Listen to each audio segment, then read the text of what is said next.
আসসালামু আলাইকুম রহমতুল্লাহি অবরকাতুহ।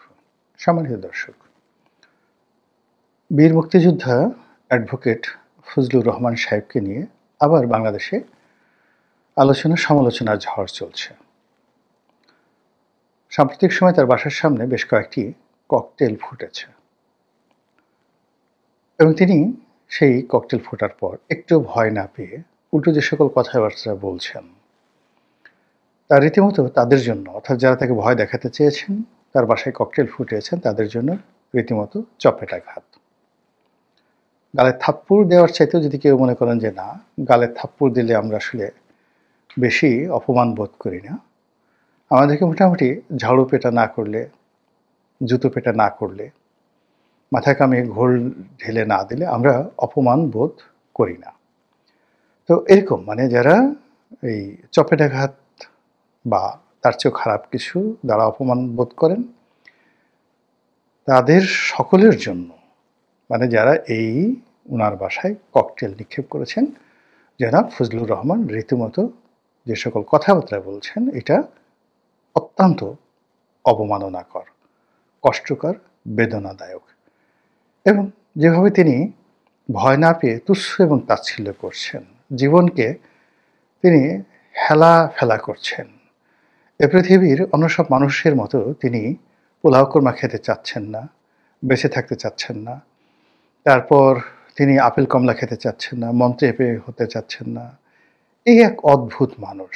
এই মানুষটাকে নিয়ে গত ১৪ মাসে মানে অনেকেই, অনেকেই ভীষণ রকম বিপদে আছেন। তিনি যে দল করেন, সেই দলের যারা লোকজন আছেন, তাদের একটা বিরাট অংশ তারা চান যে ফজলুর রহমান সাহেব মরে যাক। খালি খালি মুক্তিযুদ্ধ মুক্তিযুদ্ধ করে। এর ফলে বিএনপির মধ্যে যারা মুক্তিযুদ্ধ করেনি, তারা ওইরকম অপমান বোধ করেন। সে কথায় কথায় নিজেকে জনপ্রিয় বলেন, রাজনীতির কবি হিসেবে, চারণ কবি হিসেবে তিনি নিজেকে পরিচয় দেন। তিনি যেভাবে কথায় কথায় তার নির্বাচন এলাকার কথা বলেন, যেভাবে ৬০-এর দশক থেকে এখন পর্যন্ত, আজকের দিন পর্যন্ত মুখস্থ বলে যান দেশের প্রত্যেকটি রাজনৈতিক ঘটনা। আর সেই ১৯৬০ সন থেকে আজ পর্যন্ত সেই প্রতিটি ঘটনার জীবন্ত কিংবদন্তি সাক্ষ্য হিসেবে তিনি যে কথাগুলো বলেন, ওই কথা বলার মতো লোক এই মুহূর্তে বাংলাদেশের রাজনীতিতে দ্বিতীয় ব্যক্তি নেই। ফলে সকল রাজনৈতিক নেতৃবৃন্দ যারা রয়েছেন, যারা নিজেদেরকে গ্র্যান্ড লিডার ভাবেন, সুপ্রিম লিডার ভাবেন, কমান্ডার ভাবেন, তারা জনাব ফজলুর রহমান সাহেবের এই জীবন্ত ইতিহাসের অভিজ্ঞতা, তার বাগ্মিতা, তার সাহস, তার শক্তি, এটিকে মূলত মনে করেন যে নিজেদের জন্য অবমাননাকর। কাজে এই লোক বেঁচে থাকলে আমরা তো বড় কথা বলতে পারবো না। তো ফলে তারা সুযোগ খোঁজেন যে একে কি করে ছোট করা যায়, অবদমিত করা যায়। তো তাকে বলা হলো, এর নাম ফুজু পাগলা। তিনি সেটি নিয়ে স্যাটায়ার করলেন যে আমাকে ফুজু পাগলা বলা হলো, আমি এতে খুব খুশি। এর কারণ হলো, মানুষ হওয়ার চাইতে পাগল হওয়া এই সমাজে অনেক সম্মানের। যতক্ষণ পর্যন্ত সুস্থ মানুষ হিসেবে আমি বেঁচে থাকি, আমার বিবেক বোধ আমাকে যেভাবে নাড়া দেয়, যেভাবে আমাকে কথা বলতে উদ্বুদ্ধ করে, এবং বিবেকের তাড়নায় আমি যে কথাগুলো বলি, আমি যদি সত্যিকার অর্থে একজন ফজু পাগল হয়ে যেতে পারি, তাহলে আমি এই দায় দায়িত্ব থেকে মুক্ত হতে পারি। এগুলো এক যুক্তি। আরেকটি যুক্তি আরও মারাত্মক। তিনি বলেছেন, আমাদের কিশোরগঞ্জ অঞ্চলে একটা মসজিদ রয়েছে, পাগলা মসজিদ। পাগলের নামে যে একটা মসজিদ হতে পারে, এবং সেই মসজিদ যে এতটা সম্মানিত হতে পারে, মানুষজনের ভালোবাসার উপলক্ষ হতে পারে, এটা দেখে আমার কাছে মনে হয়েছে যে আমি যদি ফজু পাগলা হিসেবে মরে যাই, আর মানুষ যদি আমার পাগলামোকে স্মরণ করে এবং এভাবে আমার নামে একটি মসজিদ তৈরি হয়, আমি পাগল হয়ে মরতে চাই। এখন যারা ফজু পাগলা বলতেন, তারা এখন আর বিশ্বাস করেন এই কথা বলার পরে কেউ আর তাকে ফজু পাগলা বলেন না। তার বয়স এখন প্রায় ৮০ বছর। তাকে যে কোনো হানি ট্র্যাপে ফেলবে, অন্যান্য যে সমস্ত সরকারের লোকজন, আশেপাশের লোকজনকে মেয়ে মানুষ দিয়ে যে সমস্ত কথাবার্তা বলা হচ্ছে, এটা তার দ্বারা সম্ভব নয়। তার স্ত্রী, সে এত এখন মানে চোখে ঠিক মতো দেখেন না, অনেক সময় অনেক কথা স্মরণ করতে পারেন না। এই জন্য সার্বক্ষণিকভাবে তার স্ত্রী তার সঙ্গে 24 আওয়ার্স তার সঙ্গে থাকেন। এমনকি বাথরুমের দরজা খুলে তাকে বাথরুমে ঢুকিয়ে দিতে হয়। প্রাকৃতিক কর্ম সারার পর তাকে আবার বাথরুম থেকে বের করতে হয়।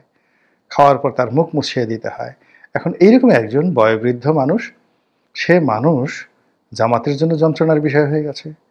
তিনি যে কথাগুলো বলছেন, এই রাজাকারের বাচ্চা, এই আলবদরের বাচ্চা, এই আশামসের বাচ্চা, এই কথা শুনলে মানে যারা ওই সময়তে রাজাকার আলবদর ছিলেন, অথবা যাদের বাবা মা রাজাকার বা রাজাকারী আলবদর বা আলবদরে ছিলেন, তাদের জন্য জনাব ফজলুর রহমান আজরাইলের সেতু একটা বিপজ্জনক প্রাণীতে পরিণত হয়েছেন।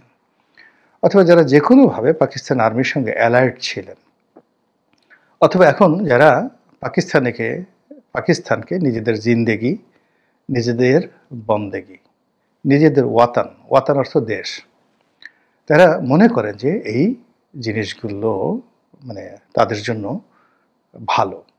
এই লোকগুলোর কাছে জনাব ফজলুর রহমান এখন একটা জীবন্ত দানব, ফ্র্যাঙ্ক আইনস্টাইনের দানব হয়ে গেছে। ফলে কি হলো, কিছুদিন আগে যখন তার বাসায় কিছু যুবক যুবতী তার বাসার সামনে প্রতিবাদ করল, টিনের চালের কাউয়া ফজলুর রহমান ড্যাশ, এই জিনিসটিকে বিএনপির যারা লোকজন আছে তারা এটাকে ম্যাটেরিয়ালাইজ করল, তাকে দল থেকে বহিষ্কার না করে সাময়িকভাবে তার সকল পদ পদবি স্থগিত করল। এতে করে যারা ফজলুর রহমান বিরোধী লোক বিএনপির ভিতরে, বিএনপির বাইরে, রাজনৈতিক অঙ্গনে, তাদের মধ্যে রীতিমতো খুশির বন্যা, ঈদের আনন্দ। কিন্তু যেই মুহূর্তে তিনি আবার মনোনয়ন পেয়ে গেলেন, এই মনোনয়ন পাওয়ার পর বিএনপির মনোনয়নের তালিকা যখন তার নাম এলো, তখন সকলের উপর রীতিমতো ঠাড়া পড়ল। আর তিনি এই মনোনয়ন লাভের পরে তার যে sprit and speed, sprit SPRIT and speed SPWD, তার যে গতি এবং তার যে আধ্যাত্মিকতা, এটি আরও শতগুণ বেড়ে গেল। তার বয়স কমে গেছে এখন 10 বছর মিনিমাম, শক্তি ভালো হয়ে গেছে, চেহারাও বেড়ে গেছে, কথাবার্তা আগের চেয়ে আরও যে শানিত ভাব চলে আসছে এবং তিনি দ্বিধা আসছে কথা বলে যাচ্ছেন।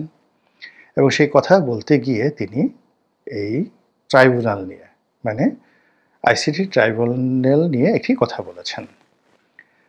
সেই কথাটা বলেছেন এইভাবে যে আমি এই কোর্ট মানি না, এরকমভাবে আসছে। তো এর সামনে পেছনে অনেক কথা আছে, উপরে নিচে অনেক কথা আছে, কেন বলেছেন অনেক যুক্তি আছে। এই জিনিসগুলো মানে তিনি হয়তো তার মতো করে, তার বিরুদ্ধে কন্টেম্পট অফ কোর্ট হয়েছে, তাকে হাজিরা দিতে বলা হয়েছে, রাষ্ট্রদ্রোহের কথা বলা হয়েছে, আর কি কি যেন বলা হয়েছে। তো এটাতেও সে ভয় না পেয়ে আরো মহা খুশি হয়েছে। এই কারণে যে যে বিষয়গুলো নিয়ে তিনি এই মানে মূলত এই ICT কোর্ট নিয়ে কথা বলতে চেয়েছেন, এটা তার দর্শক ছিল সীমিত। কিন্তু যেই মুহূর্তে তিনি কোর্টে যাবেন এবং নিজের পক্ষে যুক্তি তর্ক স্থাপন করবেন, সঙ্গে সঙ্গে এটা ওই ICT কোর্টে একটা রেকর্ড হয়ে যাবে, এবং এটাই তিনি চাচ্ছিলেন। বোঝার চেষ্টা করুন, মানুষ যত বুড়া হয় তত তার বুদ্ধি বাড়ে, সাথে সাথে শয়তানি বাড়ে। এখানে ফজলুর রহমান সাহেবের শয়তানি বেড়েছে না বুদ্ধি বেড়েছে, এটা আমি বলতে পারবো না, আপনারা করে নেন।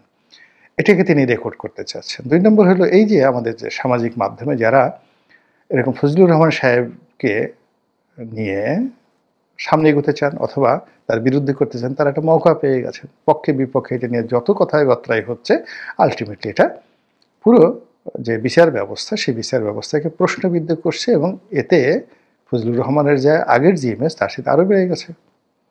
এবং এই যে তার বিরুদ্ধে যে আদালত অবমাননা, আমি দেখলাম যে কি একটা সেই ইউটিউব চ্যানেলে তিনি বলেছেন যে যারা তার বিরুদ্ধে অভিযোগ এনেছেন তিনি তাদেরকে ধন্যবাদ জানাতে চান, এবং চিফ প্রসিকিউটর জনাব তাজুল সাহেবকে তিনি মিষ্টি পাঠাতে চান। এই ঐতিহাসিক সুযোগ তাকে করে দেওয়ার জন্য তিনি এখন এই কোর্টে হাজির হতে পারবেন, আর্তপক্ষ সমর্থন করতে পারবেন, আর তার না বলা কথাগুলো, যেটা বিবেকের তাড়নায় তার মনের মধ্যে ঘুরপাক খাচ্ছিল। তিনি বলতে চান সেই কথাগুলো ওই কোর্টে দাঁড়িয়ে তিনি বলতে পারবেন, যেটা ওই কোর্টে অন রেকর্ড থাকবে। ফলে তিনি হয়তো মরে যাবেন কয়দিন পরে, কিন্তু এগুলো ফজলুর রহমান ছিলেন একজন লোক, এই কথাগুলো বলেছেন, রিগ্রেট করেছেন। এটা অনেকটা সেই সক্রেটিসের মতো, যে সারা দুনিয়ার কত বছর আগে সেই সক্রেটিস মারা গেছেন হেমলক পানে। তো যে বিচারক করেছেন আমরা কেউ তার নাম জানি না। প্রায় মানে এখানে জুরি এবং বিচারক সব মিলিয়ে পৃথিবীর সবচেয়ে বড় সুপ্রিম কোর্ট বসেছিল। মোর দ্যান 500 বিচারক ছিল। এত বড়, অর্থাৎ 500 সুপ্রিম কোর্টের বিচারক, মানে হাইকোর্ট ডিভিশন এবং অ্যাপিলেট ডিভিশন একত্রে বসে 500, তার সঙ্গে আরো জুরি যারা ছিলেন, সব মিলে প্রায় 5000 লোক ওপেন স্টেডিয়ামে এই বিচার করেছে। সেই বিচারের রায় সাম্প্রতিক কালে উল্টে গেছে। সবাই সক্রেটিসের পক্ষে রায় দিয়েছে আফটার 2500 বছর পরে। তো আমরা সক্রেটিসকে মনে রেখেছি, কিন্তু সেই বিচারকদের কাউকে আমরা মনে রাখিনি। এমনকি যে অভিযোগ করেছিল তার নামও আমরা জানি না। ওই সময় কে রাজা ছিল তার নামও জানি না। এখন এই বয়স্ক ফজলুর রহমান, তার প্রতিপক্ষ তারা যাকে ফজু পাগলা বলে, বুড়া ফজলু বলে, এই বুড়া ফজলু এখন এই বয়সে সক্রেটিস হওয়ার চেষ্টা করছে বলে তার প্রতিপক্ষ বলার চেষ্টা করছেন। আমি যতটুকু আইনাঙ্গনের ছাত্র, আইন যতটুকু বুঝি, ফজলুর রহমান সাহেব তো 40-50 বছর যাবত ওকালতি করেন। তিনি যে কথাগুলো বলেছেন ভেবেচিন্তে বলেছেন, অন্তত লিগ্যাল গ্রাউন্ড থেকে। সেটা হলো যে এই যে কোর্ট, এটি আমাদের যে এপেক্স কোর্ট, সর্বোচ্চ কোর্টের একটি বেঞ্চ, হাইকোর্টের একটা বেঞ্চের সমমর্যাদা সম্পন্ন। তো বাংলাদেশে যদি টোটাল বিচার ব্যবস্থা ধরেন, সেই বিচার ব্যবস্থার 1000 ভাগের 1 ভাগও এই কোর্টের অধীন নয়। বাংলাদেশের পুরো বিচার ব্যবস্থার মধ্যে সেই ম্যাজিস্ট্রেট কোর্ট, মানে সিএমএম কোর্ট, এরপরে জেলা জজ আদালত, এরপরে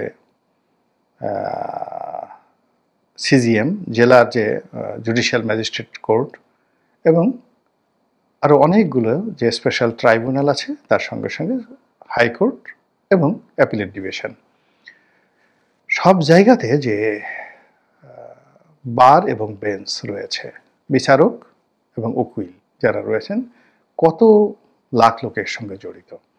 তো কাজেই এই যে আইসিটি কোর্ট, এই আইসিটি কোর্টে যা কিছু হচ্ছে এটা নিয়ে যদি প্রশ্ন থাকে, দুর্নাম হয়, বদনাম হয়, তাহলে এই পেশার সাথে যারা জড়িত, এনি বডি, যাদেরকে বলা হয় পার্ট অফ দ্য বেঞ্চ, এখানে উকিলরা তারাও কিন্তু কোর্ট অফিসার হিসেবে treated as a part of the court.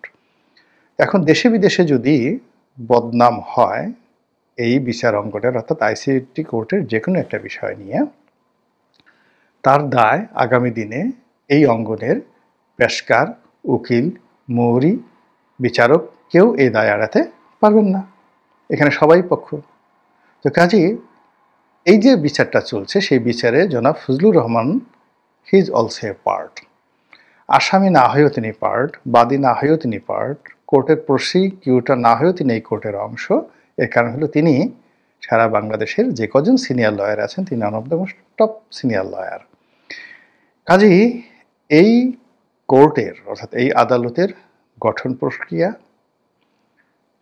এর যে অর্ডিন্যান্স, এর যে অন্তর্নিহিত ক্ষমতা, এর লক্ষ্য এবং উদ্দেশ্য, এর যে যাকে বলা হয় জুরিসডিকশন, এই বিষয়গুলো নিয়ে অসামঞ্জস্যতা যদি কিছু থাকে, যেটা তার দৃষ্টিতে রয়েছে, সেটা তিনি বলতে পারেন। এটা স্বাধীনতা রয়েছে। এটা কখনোই কোনো অবস্থাতেই পৃথিবীর কোনো দেশে আদালত অবমাননার মধ্যে পড়ে না। এখন একবার আমেরিকাতে একজন লোক বলে ফেলল, আমি এটা মানি না, আমি এটা অ্যাগ্রি করি না, আমি এটা মানি না। ইট ডাজ নট মিন আমি কোনো জিনিস মান্য না করা মানেই আমি অবাধ্য। আমি শুধুমাত্র এখানে আমার কনসেন্টটা জানালাম।